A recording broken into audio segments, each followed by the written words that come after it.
The band would continue rehearsals into July, at which point they made the move into the recording studio to begin work on their first album. The first album was recorded at Advision Studios with the recording engineer Eddie Offord. Offord was, in some ways, an inspired choice for the band.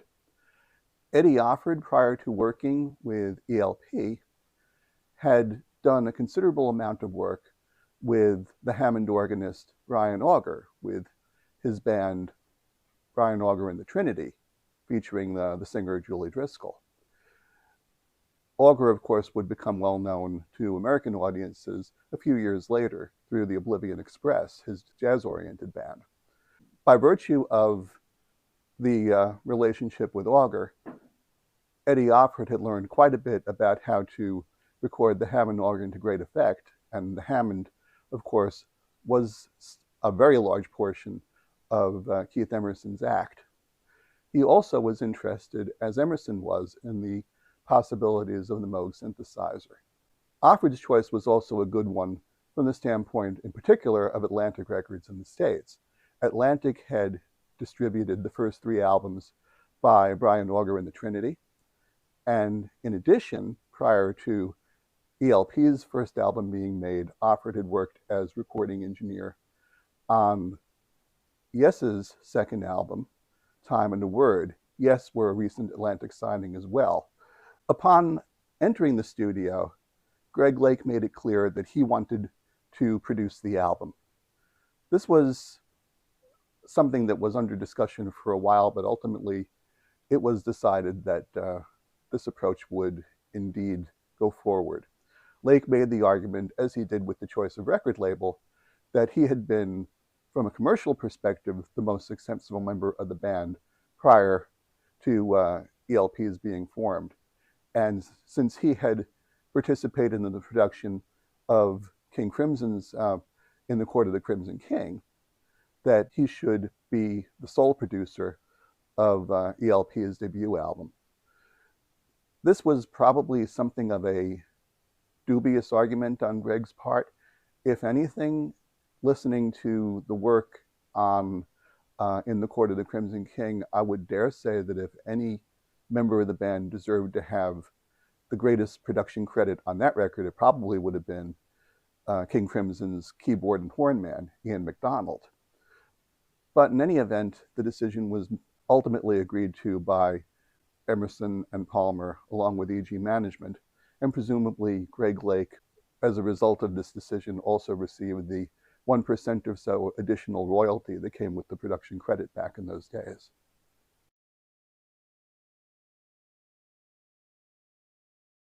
Recording of ELP's first album was primarily completed at Advision Studios throughout July of 1970, with 5 of the album's 6 songs completed during the month of July. A significant event that took place in the mid-July timeframe was the delivery of a modular Moog synthesizer to the studio for use in recording.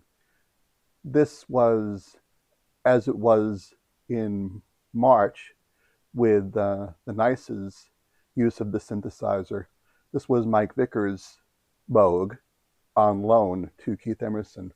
This time for an extended period. Emerson would use it in the studio to complete the debut album, as well as to rehearse Pictures in an Exhibition, which would not be included in the debut, but which would be a centerpiece of a concert that ELP had signed up to do in late August, the Isle of Wight Festival of 1970. The Isle of Wight show was ELP's second live concert, but it was the first of substance, and it was meant to put the band on the map in a very, very big way, and would, as we'll see in further discussion here. ELP's debut was initially planned to contain 5 songs, the 2 that Keith and Greg had worked on prior to Carl Palmer's joining the band, the Barbarian and Take a Pebble, and 3 new compositions, 2 that were primarily written by Emerson, The Three Fates and Tank, and finally a joint composition, Knife Edge, which was largely based on classical works by Janicek and Bach with lyrics by Greg Lake.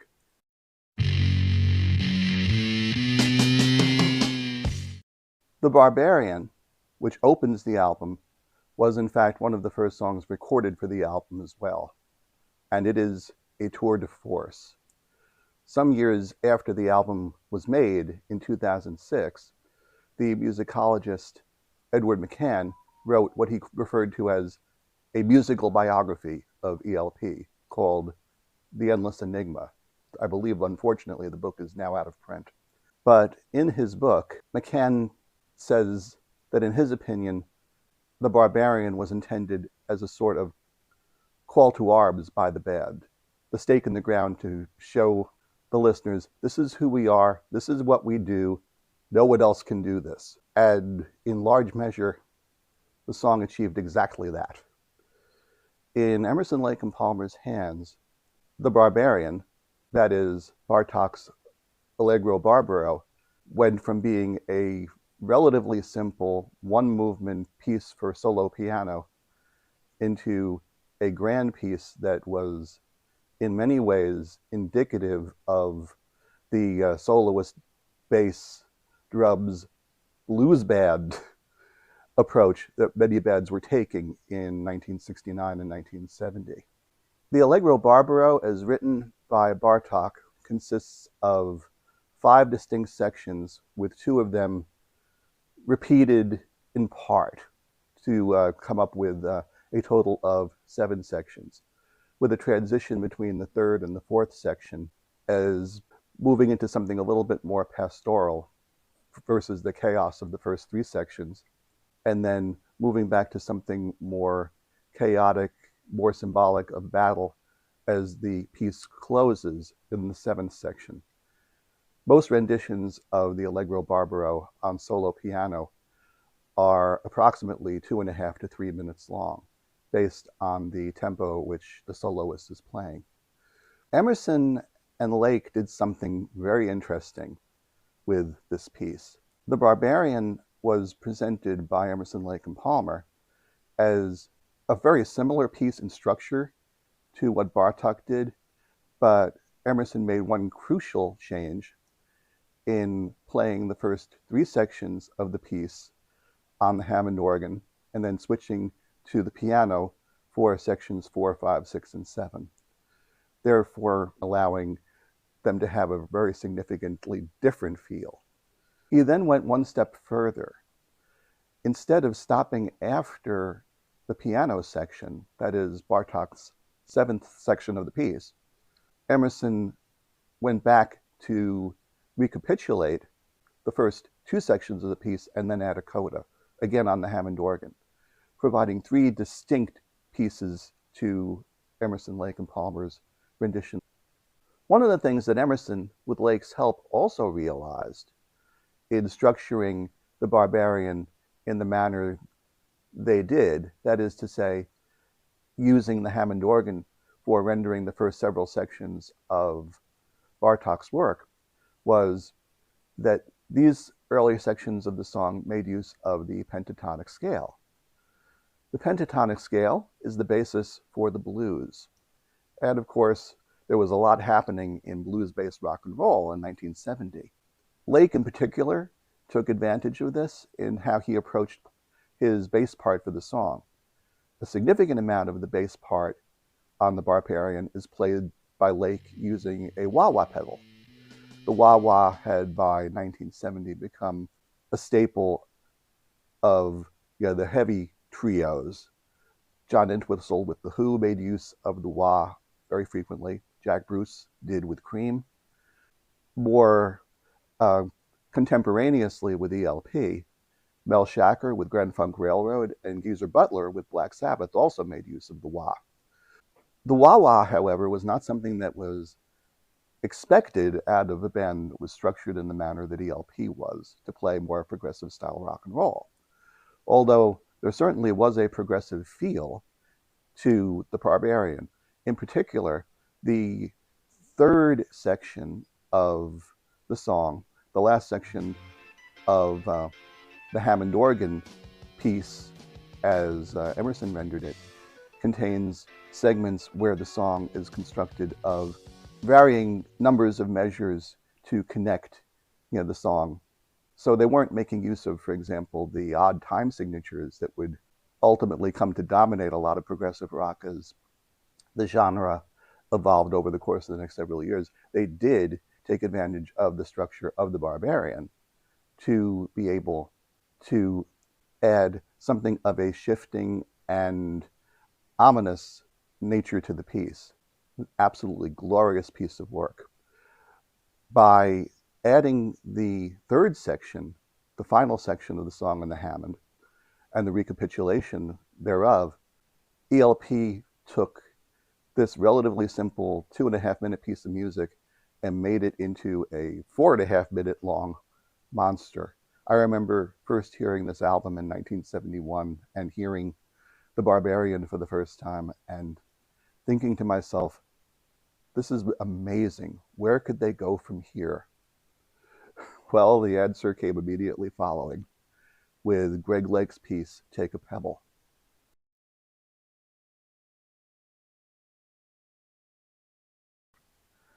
Take a Pebble in its structure is a simple folk song, 3 verses long, no chorus. It's what, however, the band does with it that makes it very special. In the hands of predominantly Emerson and Lake, this simple folk song that probably on a folk guitar could have been played in 1.5 minutes became a 12.5-minute tour de force. Again, that word, sorry for being repetitive, but it really is a tour de force. It is a wonderful piece of music. The song, in no small part, is inspired in its structure and arrangement by the renditions of Tim Hardin's Hang On to a Dream that the Nice were playing late in their tenure in 1969 and 1970, where the first 2 verses of the song are played fairly straight and then are followed by a fairly long solo section. In Hang On to a Dream, the soloing was done completely by Emerson and often would be infused with quotations from various jazz classics. In Take a Pebble, the solos were more extemporaneous on Emerson's part. I can't say that off the top of my head I recognize any interpolations of jazz or other tunes that he uses in the song. But the solos aren't just from Emerson. Emerson does provide the first solo, but that transitions to a beautiful acoustic guitar piece by Lake, which by turns sounds like medieval lute at one point, and then transitions into what sounds almost like a country hootenanny. It's a very, very well done piece of music by Lake, and was really the first time that he got to shine on a record playing the guitar. This was something that unfortunately was not really afforded to him during his time in King Crimson. The third solo section goes back to Emerson before finally getting back to the third verse and a very majestic ending, complete with timpanis from Carl Palmer. Another piece of the song's arrangement that's worth noting is the use of plucked piano strings by Keith Emerson. He opens the song and also introduces the solo sections through plucking of strings on the grand piano, which provide a very interesting and moody feel to the piece. Exceptionally well done. I've always wondered, because of the strength of Emerson's solos and the pieces that he added to the arrangement, I've always wondered why he wasn't given a co-author credit on the song. He certainly didn't write the core of the song. That is Greg's, agreed. But without what Keith had done in assisting with the presentation of the song wouldn't, in my opinion, have worked anywhere near as well.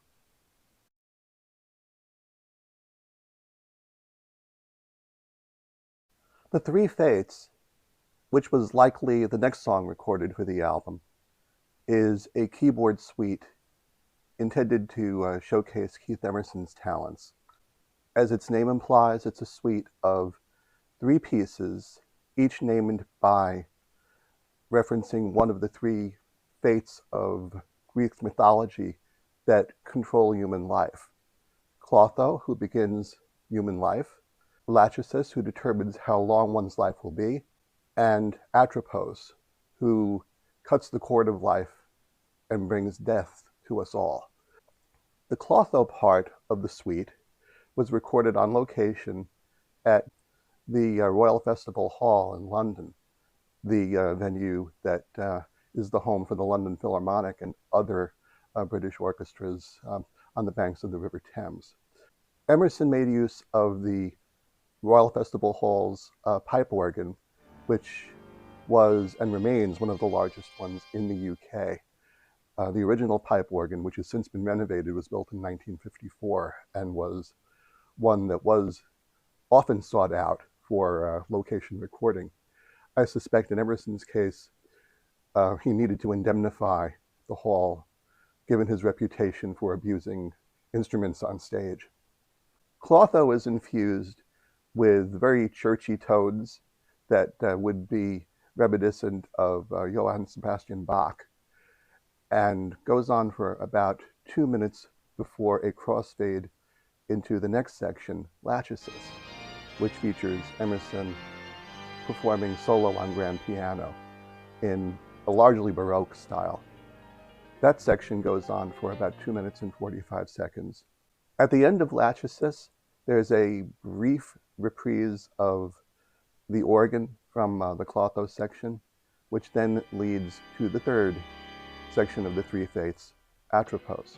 Atropos is billed on the album as featuring a piano trio. In fact, it is Keith Emerson playing via overdubs 3 different polyrhythmic sections of music for an extended period of time, and this is very jazz infused. Carl Palmer joins him on percussion and drums. There's a distinct use of the vibroslap throughout the song in particular. There is no bass. Greg Lake does not appear on this track. The track ends with a flourish and with the sound of explosions, perhaps signaling what is going to come next. What comes next is Tank.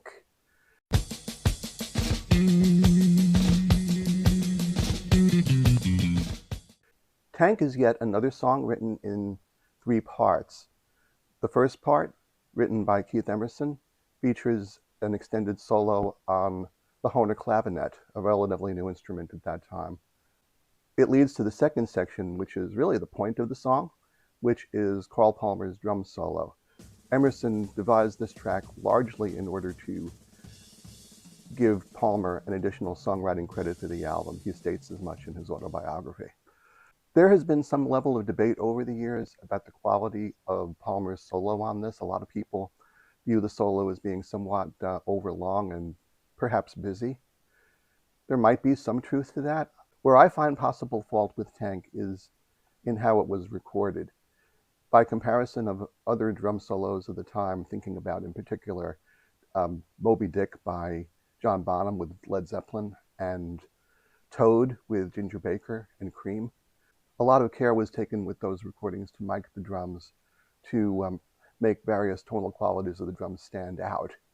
That doesn't seem to be so much the case with the drum solo in Tank, although Eddie Offord does a very nice job with flanging and with panning in order to bring the section to a close and bring it back into the third section of Tank, which features Emerson on the modular Moog synthesizer. I would guess that Tank was the first song on which the modular Moog was used in recording of the album. The modular Moog was delivered to Advision Studios in London probably in mid-July, as the recording sessions were in full flight. Around that same time, Chris Welch of the British periodical Melody Maker visited the studios and did a short write-up of what was happening in the studio, basically as a taster for the album that would soon appear. That article appeared in the August 1st, 1970 edition of Melody Maker.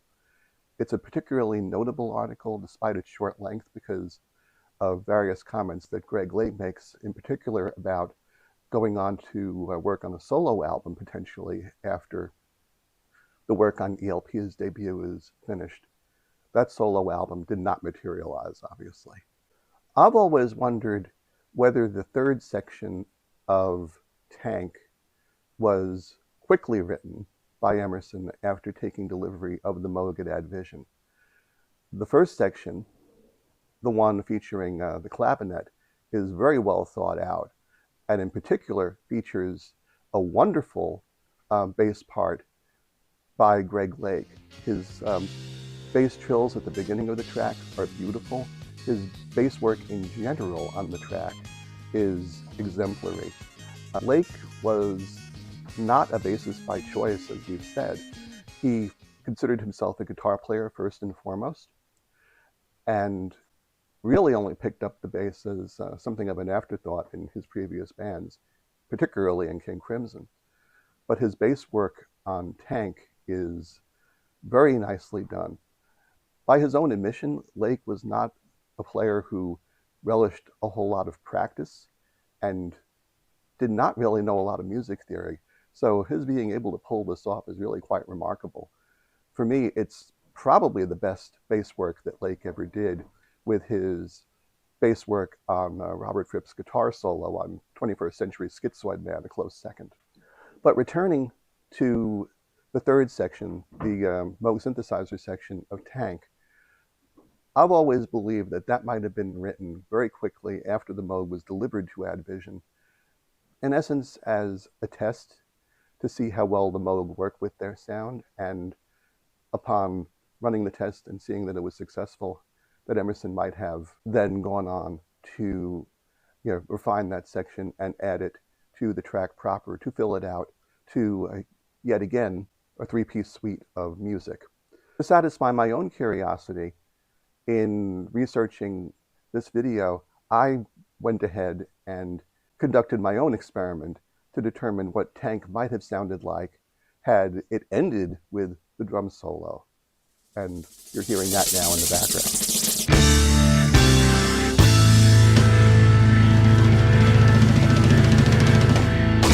Knife Edge, which was the last of the new songs written for ELP's debut album, was also the last song recorded for the album.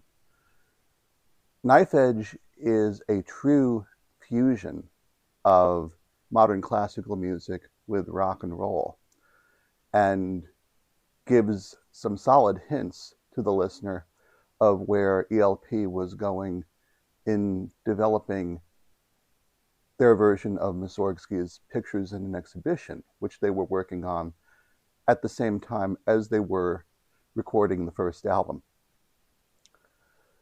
The music for Knife Edge largely comes from a neoclassical piece by the Polish composer Leos Janáček, a piece called Symfonietta, which Janáček wrote in 1926.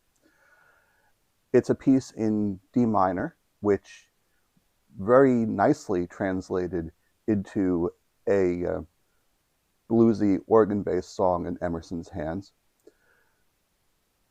Emerson also, in recording the song, realized that he could marry a different piece, also in D minor, to Janáček's piece, and in his solos on the piece includes an extended quotation from Johann Sebastian Bach's French Suite No. 1 in D minor. I play bass in a prog band, and that band has in the past played Knife Edge, and I will tell you, playing the song, in particular playing the quotation from the French Suite, is challenging.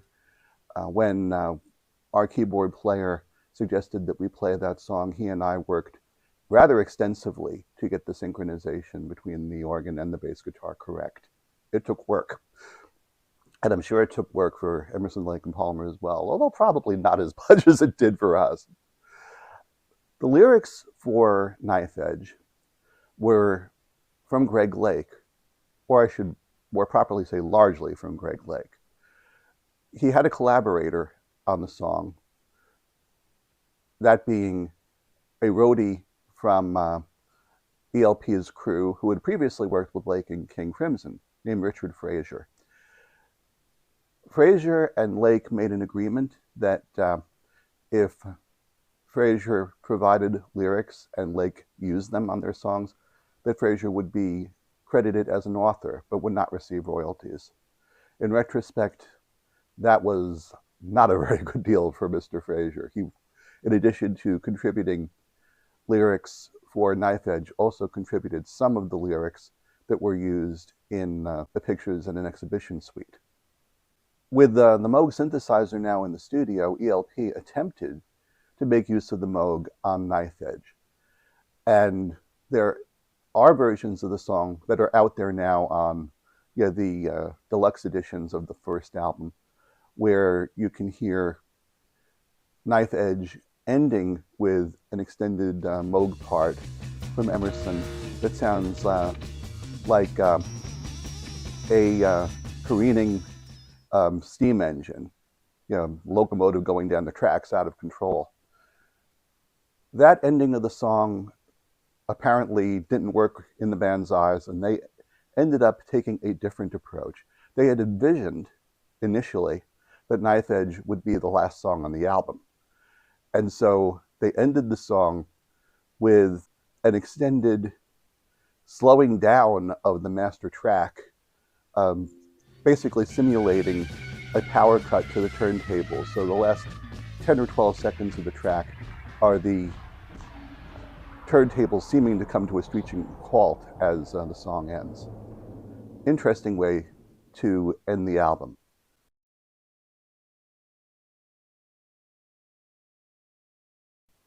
The original vision for ELP's first album was that it would contain the 5 songs that I've described here. While I have not seen anything from any member of the band confirming this, I have always assumed that the sequencing of the album would have been that the Barbarian and Take a Pebble would have been on side 1 of the album. That would have been a total of about 17 minutes. With the 3 Fates, Tank, and Knife Edge on side 2. That was a total of 19 and a half minutes worth of music. So 36 and a half minutes total for the first album. That, however, is not how it played out. There was a 6th song that ultimately was added. That song, of course, was Greg Lake's Lucky Man.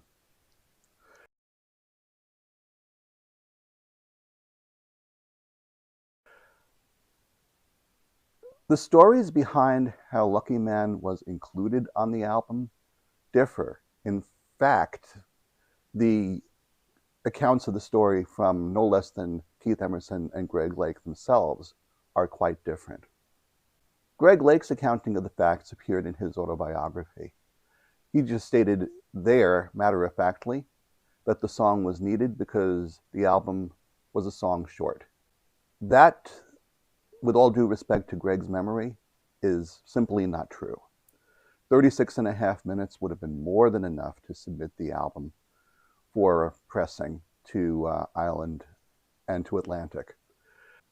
I'm more inclined to believe that the accounting of events that Keith Emerson provided in his autobiography, Pictures of an Exhibitionist.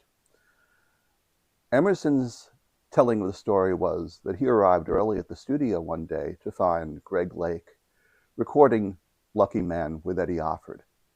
Apparently, at that point, the song was already more than a demo. There had been a fair amount of overdubbing performed by Lake to include multiple guitar parts and a bass part and overlaid vocals.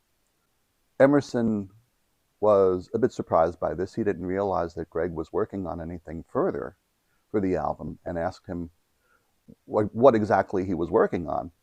Lake's reply at the time was that this was a song that he was envisioning would be for a solo album that he would ultimately produce. It's not entirely clear how things transpired after that. What I would guess happened is that the band's managers at EG Records, John Gayden and David Enthoven, recognized that there was a new song available to the album that included Greg's vocals and wanted to include it. Only two of the songs that had been earmarked for the debut album, Take a Pebble and Knife Edge, included vocals from Lake. And neither of those was really suitable as a single. They would have required massive editing to get Take a Pebble down to a single length. And using Knife Edge as a single would have been difficult because of the probable need to edit out parts of Emerson's solo, which I can't imagine would have gone down very well with Keith.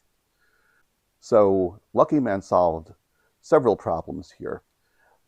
I'm also fairly certain that Enthoven and Gayden, who had worked with King Crimson and knew Lake well, and recognized that one of the assets that ELP had was Greg's voice, which is very distinctive, that they felt that another song from Greg that could be released as a single would benefit the band and themselves tremendously. And in fact, it did. With Greg having finished a fair amount of the song already, it was something of a challenge, apparently, to include the other members of the band in the recording. At first, neither Keith nor Carl particularly liked the song, but once their managers weighed in and provided a little bit of pressure to go forward with recording it, they went ahead with the work on it. Carl Palmer added drums first. Apparently, and this is according to Edward McCann's accounting in his book on the band, Endless Enigma, apparently one of the challenges that Carl had in recording drums for the piece was that Greg evidently did not use a metronome in order to record his parts, and so there was wavering of the beat. Carl did the best he could, apparently in adding his drums, because of dealing with that inconsistency of the beat. He may have overplayed a bit. Certainly, I know people who have listened to this track over the years in their commentary of it have stated that perhaps the drums are a little bit too busy. And and in fairness to Carl, that might be the reason why. Keith was not able, at least initially, to see where he would fit into the track until at one point Greg Lake suggested that he add some Moog work to the track's ending. In Keith's book, Pictures of an Exhibitionist, he gives a fair amount of discussion about how he and Mike Vickers, in order to accommodate Greg's request, worked quickly to set the Moog up and to identify patches that might possibly work for the song. Keith's solo for Lucky Man was done in one track. He, throughout his lifetime, was very quick to say in interviews that he never felt that that solo was the best that he could have done. But upon hearing the solo, both Greg Lake and Eddie Offord said, "That's the master take, let's use it." And so they did. Another point to note about Lucky Man is that it probably was decided fairly early on to include the song on the album and to release it as a single. In particular, Lucky Man is referenced by name as one of the songs that would be on the album in the short Melody Maker piece that Chris Welch wrote about the band that appeared in Melody Maker's August 1st, 1970 issue. So things came together fairly quickly as far as Lucky Man and its inclusion of the album were concerned. In order to accommodate Lucky Man on the album, at least in my vision of how the album was probably sequenced at this point, some changes need to be made. It probably wouldn't have made sense to stage Lucky Man as the ending cut of side one of the album. That essentially would have put Greg Lake's two ballads from the album back to back on side one. What was done instead what we're all familiar with now with the first album is that Knife Edge went from being the final track on the album to being instead the final track on side one. This allowed them to continue to use the power cut effect to end the song. I personally think that that would have been far more effective had, in fact, Knife Edge been the very last song on the album. But with Lucky Man being included, it made sense to have that song in the album instead. And Keith's Moog solo, as iconic as it's now become, was a fitting way to close the album as well.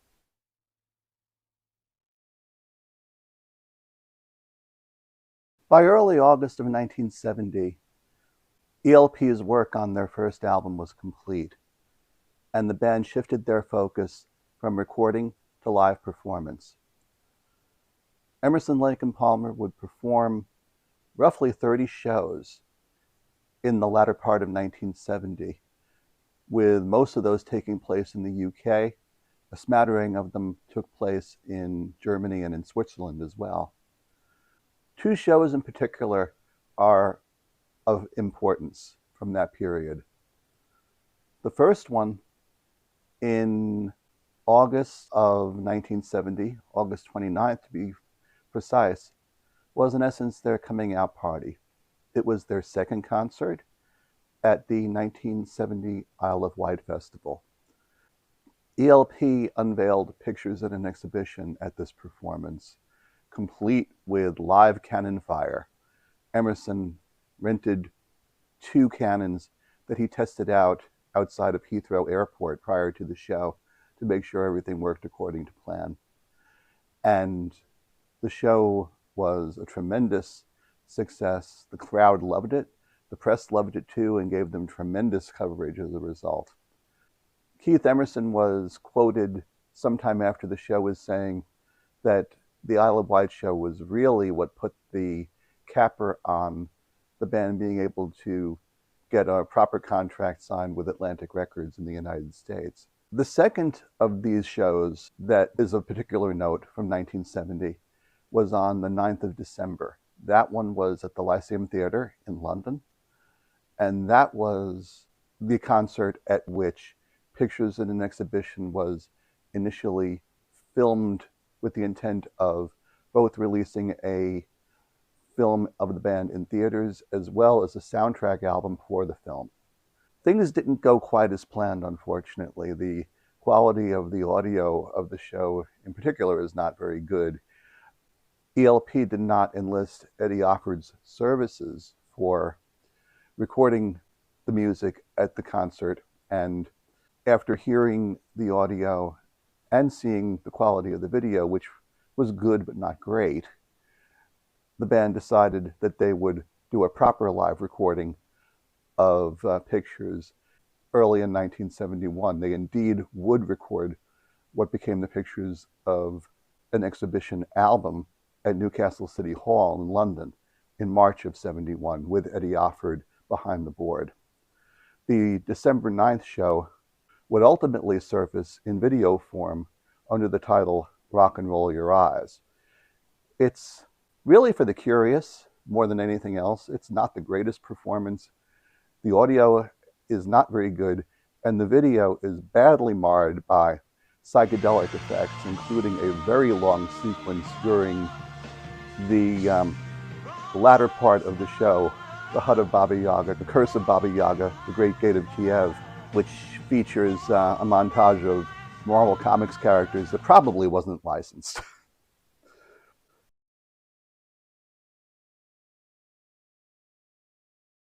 ELP's debut album would be released in the UK by Island Records on November the 20th, 1970. It would prove to be very successful, reaching number 4 on the charts. Atlantic Records, interestingly, chose to hedge their bets on the album's release in the United States. They delayed the album's release until the first week of January of 1971. Around the same time as ELP's first album came out, Island EG Records in the UK released two other albums that were prog rock related and were in particular related to the Emerson, Lake and Palmer release. Those two albums being King Crimson's third album, Lizard, and the album MacDonald and Giles by the King Crimson alumni Ian MacDonald and Michael Giles, the only album that they would make together. Atlantic decided to release all three of those albums at the same time. They had the rights to all of them due to their contract with Island EG, and elected to put them all out at the same time and promote them all at the same time. From a record collector's viewpoint, it's interesting to note that Atlantic in the United States cataloged the master plates of these albums at the same time, as well as released them at the same time. Back in the 70s and 80s, Atlantic would catalog the master plates of their album releases through a 6-digit number that typically appeared at the bottom of the record label.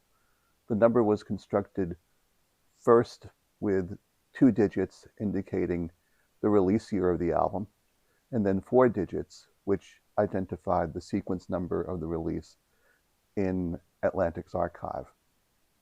The numbers for the 3 albums, ELP's debut, Lizard, and MacDonald and Giles, are sequential. ELP's debut bears at its bottom the number 702073, 70 for 1970, 2073. The number for side 2 is 702074. For King Crimson's Lizard, side 1 is 702075, side 2 is 702076. And for MacDonald and Giles, side 1 is 702077, side 2 702078. Another curious thing to note about ELP's debut, and this is true for both the UK and North American releases, has to do with the songwriting credits for the album, for 2 songs specifically, Knife Edge and The Barbarian. As we discussed, the music of Knife Edge comes from Janacek and from Bach, with lyrics by Lake and Fraser, with arrangement of the music by Keith Emerson. The songwriting credit for Knife Edge on early editions of the record lists the authors as Emerson, Lake, and Fraser. No notice of Janacek, no notice of Bach. This was something that would later be corrected. I'm sure that the thinking on this was that with Janacek and Bach both deceased, that they weren't going to be collecting royalties and wouldn't have any quarrel with the fact that Emerson and Lake would take credit for this. But this was something that would ultimately be corrected. It probably was corrected because of the other songwriting credit that was of issue, that one being of The Barbarian. As we pointed out earlier, The Barbarian is derived from the Allegro Barbaro by Bela Bartok. Bartok, however, is not credited on either the UK or North American editions of ELP's first album, at least not on the initial pressings. The songwriting credit there is given to Emerson, Lake and Palmer, who of course did the arrangement of the piece but did not write it. In the case of The Barbarian, the band was immediately challenged. Bela Bartok was deceased. He died in 1945. His wife, however, his widow, was still living in 1970 when the album came out. And she contacted EG management to ask, upon finding out about her husband not being listed as the author of The Barbarian, that the credit be corrected. Greg Lake apparently heard about this very quickly after the fact. He might even, in fact, have been in the room at EG when the phone call on this came in. His comments later on the topic were that this was akin to hearing from Mrs. Beethoven. In any event, the credits have since been corrected on more recent editions of the album. In the United States, ELP's debut rose to number 18 on the charts, which proved that Atlantic probably didn't need to hedge their bets as far as their release strategy for the album was concerned. The album's going to number 18 is particularly significant because King Crimson's debut album had not risen any higher than number 28 and was, of course, considered to be a great success. If anything, ELP's performance on the charts showed Atlantic in North America that progressive rock could sell and sell big. And this was something that they would keep in mind when marketing other prog rock bands in the next several years. Perhaps most notably, Yes's third album, the Yes album, came out the following month in February of 1971. The Yes album was co-produced and engineered by Eddie Offord. So Atlantic, I'm sure, viewed that this was a similar product that they could market to great effect, not unlike what they did with ELP's album, and achieve great success. And they did. Yes, of course, was a very, very popular band in the early and middle 70s on a worldwide basis. Since they recorded for Atlantic as well as ELP did in North America, there was something of a friendly rivalry that existed between the two bands. Lucky Man as a single went into the top 50 in the United States. It wasn't a huge success as a single, but did get radio airplay and helped to establish ELP as a band to keep watching, which, of course, in 1971, they would continue to release records that were quite successful. Tarkus in mid-1971 and Pictures at an Exhibition in the latter part of the year. One of the things that was interesting for me personally regarding ELP's first album release was how it was handled by my local radio station in New York. Prog rock has always been in the United States very popular in New York City as well as in Philadelphia, which is about 80 miles or so away from New York. One of the foremost album-oriented rock stations in the United States in 1971 was New York's WNEW-FM. NEW's program director, Scott Muni, was a huge fan of British rock and loved The Nice, King Crimson, The Crazy World of Arthur Brown, and Atomic Rooster, and so anticipated ELP's first album with bated breath. In the second week of 1971, as a teenager, I was in high school and had returned to school following our Christmas break. And during that week was treated on multiple consecutive days, at least 3 days in a row, Scott Muni playing both Tank and Lucky Man in sequence and raving about this band that he thought was going to be a very important band to the rock and roll world as a whole. He certainly was right. And after hearing the album for the third consecutive day after getting home from school, I was hooked. By the end of January, I owned a copy of ELP's first album, and I have been fans of ELP and of progressive rock ever since. ELP would have an interesting, some might even call it a tumultuous year in 1971. They came close to breakup in January of 71 during the sessions for Tarkus. And Pictures at an Exhibition very nearly didn't get released in the United States for various reasons. But those are stories for another time, maybe for another episode. I will leave it here for now. Thank you very much for watching. I do appreciate your giving me your attention on what has become perhaps a little long-winded as far as the content here, but to cover all of the nuances around ELP. Some of this I think was necessary, and I hope that you did enjoy it.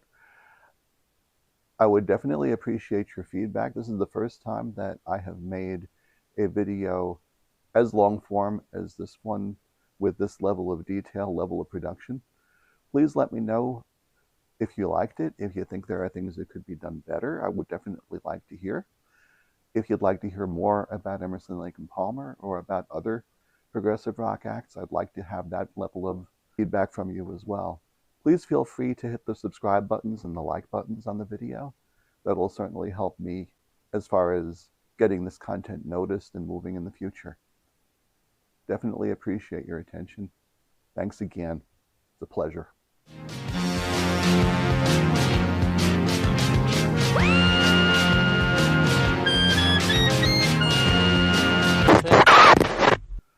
Oh, and one last thing. I mentioned during the video that I'm the member of a progressive rock tribute band. We're based in New Jersey and serve the greater New York and Philadelphia regions. We're called Legion of PROG, and we play music by ELP, by Yes, and by numerous bands of the golden era of PROG from the 1970s and 80s. If you happen to be in the New York area and enjoy this type of music, by all means check us out. We have a presence on Facebook, on YouTube, and a webpage, legionofprog.com, and would love to get your feedback and would love to play for you sometime in the future. Thanks again. Very much appreciated. Be talking with you soon. Bye-bye.